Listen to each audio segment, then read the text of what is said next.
क्या आंसर आया है?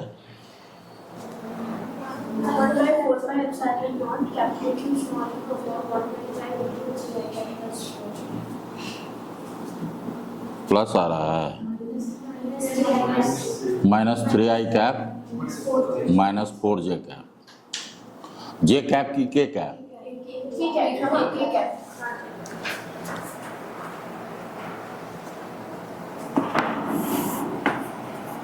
ये है Q और यहाँ पे है कैपिटल Q। इसका है 538, इसका है 234। ये हुआ वेक्टर R, है ना। इस पे फोर्स लगेगा, इससे force on small q due to capital Q। तो वेक्टर R आपको निकाल लेना चाहिए। 2 - 5 i cap plus 3 - 3 j cap plus 4 - -3i cap, 0 हो गया, -4 के कैप। इसका मैग्नीट्यूड ये 9 और 4 16 5 ना 5 हो जाएगा। तो फोर्स जो होगा ऑन Q के small q capital Q by RQ vector R का मैग्नीट्यूड का Q है तो RQ हो जाएगा।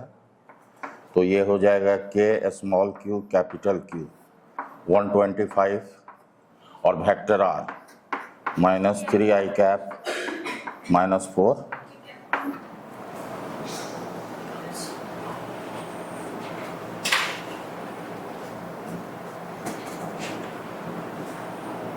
समझ में आई? नेक्स्ट क्वेश्चन लिखिए। A cube of H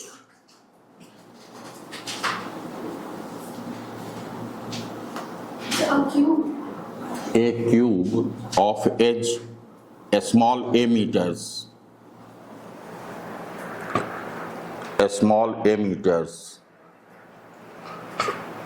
carries a total charge small q at each corner. Carries a point charge q at each corner.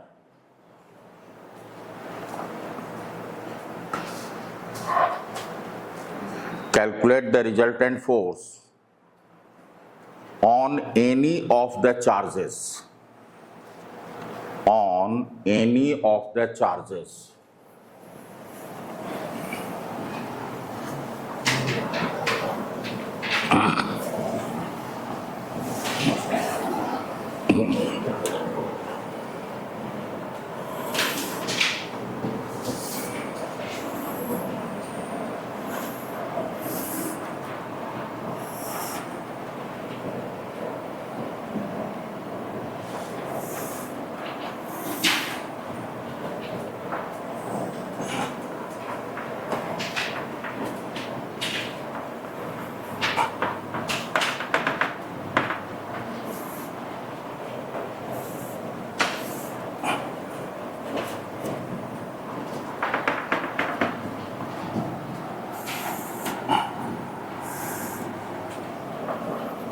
सभी कॉर्नर पे क्यू चार्ज,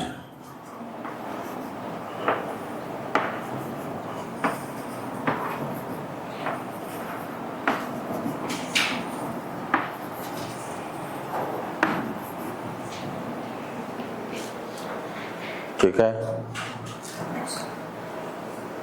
अब देखिए, मान लेते हैं इसको A, इसको B, इसको C, इसको D, ये हो गया E, हाँ ये हो गया F, G, H।